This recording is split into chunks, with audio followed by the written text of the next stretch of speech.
आप एक विशेषता देखेंगे, अभी तक किन्हीं चरणों के बीच में आपको कोई आकृति नहीं मिली होगी। इनके बीच में चंपा पुष्प बना हुआ है 5 पंखुड़ी का, जो पंचम सुरत केवली होने का प्रतीक है। ठीक है ना? और इनके सारे जो छोटी बड़ी पंखुड़ी गिनेंगे तो ये 12 अंग और 14 पूर्व के प्रतीक उसमें बनाए गए। ये चरण बहुत प्राचीन है, इनका एक बार जीर्णोद्धार कराया जा चुका है। पहले ये बिल्कुल जैसे लगभग फ्लैट जैसे थे, फिर इनको इसी पाषाण से स्पेशल टेक्नीशियन से थोड़ा उभार दिया गया ताकि बिल्कुल नहीं मिट जाए। जैसे कुंदाद्री में अपन ने देखे थे लगभग बिल्कुल मिट गए, तो ये जो उभार बाद में कृत्रिम बनाया जाता वो कई बार इसलिए बनाया गया कि पहचान बनी रहे। हमारे यहाँ वास्तविक पहचान होती थी वो रेखा चित्र गहरा होना चाहिए। ठीक है ना? तो यहाँ पर स्वामी भद्रबाहु इसी ओर मुंह करके अब डायरेक्शन देखें। आज हम हर चीज का निर्णय करेंगे।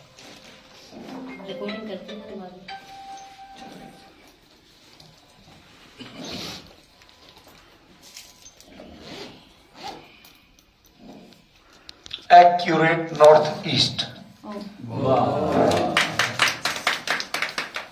मतलब बिल्कुल नॉर्थ ईस्ट की ओर। यहां उन्होंने गो दुग्धी मुद्रा, बता रहा हूं सब्र करो जरा, गाय दूध जैसे तो है ग्वाला, उस मुद्रा में अपना बैलेंस लगातार बनाना और ध्यान लगाना यह अत्यंत कठिन है। लेकिन जिन शासन की जो बहुत ही अच्छे संस्थान संगठन और अपने आप पर कंट्रोल वाले मुनिराज होते हैं, उनके लिए गो दुग्धी मुद्रा में ध्यान करने को कहा। इसमें पैर का जो इतना पंजा होता है ना, इतना हिस्सा ये जमीन पे बस इतना जमीन पे रहता है, बाकी एड़ी भी हवा में, एड़ी से अपने हिप्स से पूरी कमर और ये मुद्रा में यूं बैठा जाता है। ये होती है। ऐसे बैठ के दोनों घुटनों के बीच में ऐसे हाथ करके बैलेंस करके मुनिराज ध्यान करते हैं। खास तौर पे श्रुत साधकों की ये मुद्रा कही जाती है। जो मूल आगम के अभ्यासी होते हैं उसकी साधना करते हैं तो उपयोग को अत्यंत एकाग्र करके और उसमें पूरे द्वादशांग का पारायण करें। उसके लिए तो यहां पर उस मुद्रा में इतने में अब कैसे बैठे होंगे, आज हम यदि उस मुद्रा में हो जाए तो हमारा सिर लग जाए। तो वो विनत मुद्रा में इसी जगह पर उन्होंने अपनी समाधि ली थी। ये भद्रबाहु स्वामी की समाधि स्थली है। जैसे हमने कुंद आचार्य की समाधि स्थली देखी थी, वंदना की थी भावपूर्वक। इसमें यहां पर कोई सैया फलक नहीं है, इसमें मात्र चरण है।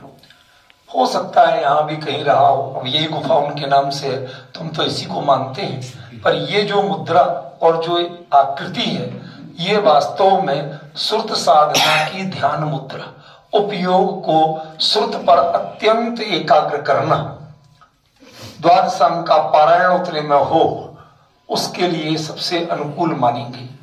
वो आपको जानकारी दी ताकि आप लोग जाने कि क्या है ये, कैसे है ये। ठीक है ना? तो हमें जानना जरूरी है। ये पूरा इधर से जो कटा है, ये लोगों ने पानी के लिए जल डालते ना, कोई पंचामृत का कोई उन्होंने काटा है। ये था अखंड, ये अखंड श्रुतधर होने का प्रतीक ये गोला था, संपूर्ण श्रुत के पारगामी, उसमें कहीं कोई खंड नहीं था। अभी हम विशाखाचार्य के उस पर चलेंगे। कहा जाता है कि इसी गुफा में बैठ के उन्होंने द्वादशांग का उपदेश चंद्रगुप्त मुनि को दिया था। मुनि शब्द प्रयोग कर रहा हूं, जब उनकी दीक्षा हो चुकी थी। उसको उन्होंने 11 अंग और 10 पूर्व तक धारण कर पाया। 4 पूर्व छूट गए इसलिए वो अभिन्न दस पूर्वी कहलाए। शब्द समझ में आया? अभिन्न दस पूर्वी, बीच में कोई किसी का खंड नहीं, 11 अंग पूरे और 10 पूर्व पूरे। इसलिए विशाखाचार्य को उस दिन मैंने लिख के भेजा था ग्रुप में, क्या कहा गया? 10 पूर्वी आचार्य। ठीक है, तो उनका उपदेश भी इसी जगह बैठ के हुआ था, इसी गुफा में, ऐसा कहा जाता है परंपरा से। तो उनकी बात मैंने आपको बताई। ये अखंड था, ये उनके 11 अंग 14 पूर्व का प्रतीक था, और ये पंचम सुत केवली का प्रतीक था। तो आप लोग कल के दिन इसको जब जानेंगे तो ये सब चीजों को, ये 1 2 3 4 5 बीच में तो केंद्र होते ही कली, तो ये पंचम सुत केवली होने का प्रतीक है। ये उनके चरण चिन्ह, ये आकृति, और ये अखंड 12 अंग के धारी है। ठीक है, तो ऐसे आचार्य के हम चरण कमलों की आज वंदना कर रहे हैं। एक आपको जानकारी दे दूं, कल आज भी दर्शन तो हो जाएंगे, लेकिन उस पर मेन जो इनोवेशन और रिसर्च है वो काम कल किया जाएगा।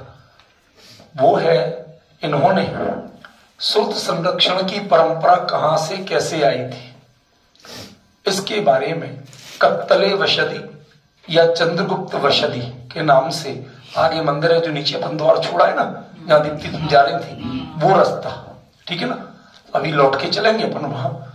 तो वो जो जगह है उसमें एक ही मंदिर है सबसे प्राचीन, बाकी सब बाद के। तो उस मंदिर में एक दीवार कसौटी के पत्थर की बनाई गई, प्योर कसौटी के पत्थर की, उसमें बीच बीच में गैप दिया गया, जैसे ईंट में गैप दे के जाली बनाते ना, ऐसी ही। और उसमें चित्र कथाएं उत्कीर्ण थी, 3 डायमेंशन। हम उनमें से बहुत कम के बारे में जानते हैं, पर उसमें और प्राचीन काल से जो दिया गया है उस पर कल हम एक्सपर्ट को साथ लेके पूरा इनोवेशन रिकॉर्ड करेंगे। उसमें समय लगेगा, इसीलिए आज हम पूरी वंदना कर रहे हैं। कल हम वो सुनेंगे, एक संगोष्ठी या सम्मेलन जैसा होगा, और उसके बीच में एक एक पे चर्चा होगी, बताया जाएगा। हम जितना जान सकेंगे उतना जानेंगे, हम दावा नहीं करते, लेकिन रिकॉर्डिंग पूरी करेंगे। फिर हम जो अपने जितने भी जैन ग्रंथ हैं उनको पढ़ के, जैन इतिहास को पढ़ के उसके बारे में बारीकी से जानने की कोशिश करेंगे। और आज से लगभग 7-8 साल पहले मैंने यहाँ के भट्टारक जी को, यहाँ एक बहुत बड़ा सम्मेलन जब हुआ था, उसमें मैंने बड़े क्लियर शब्दों में कहा था, हमने कहा भट्टारक जी, स्वामी जी, यहाँ जितने ये पंडितों को बुला के सम्मेलन करते ना, महामस्तकाभिषेक का मेला करते, सब करते, इनकी कोई कीमत नहीं है। सबसे बड़ी कीमती चीज है तो यहाँ वो कत्तले वशदी में वो जो चित्र कथा अंकित है उसका इतिहास पूरा ओपन करिए, वो काम कराइए। आप आ जाइए, आपको हम बताते चलेंगे।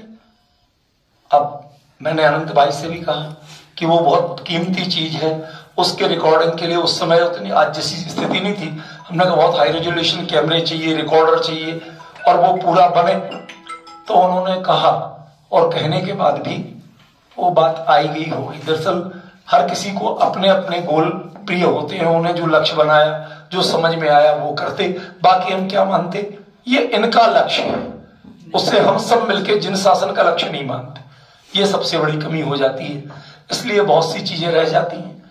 करने वाला हर कोई नहीं, समझने वाला हर कोई नहीं, जो करना चाहे उसके लिए लोग करते ही नहीं सपोर्ट, तो रह गया। देखिए पुनः कोशिश करेंगे। आज हम भावपूर्वक वंदना करते हैं, अर्घ्य दीजिए सब लोग, भावपूर्वक अर्घ्य चला के वंदना करें। एक बार वो मुद्रा बता दीजिए, मुद्रा। एक मिनट, आप पीछे हो जाओ, ऐसे नहीं बताई जाएगी तो प्रॉपर बताइए, कुछ नहीं होगा। देखो ये मुद्रा होती है, पीछे पैरों पे देखो पूरा गैप है, पूरा वजन इतने पे लेना और उस पे अपने आप को स्थिर करना। हम कांप रहे हैं, वो कांपते नहीं थे, स्थिर करके, और उसके बाद में सूर्य की आराधना करना। ये वो मुद्रा गोधु की तुगधी मुद्रा कही जाती है।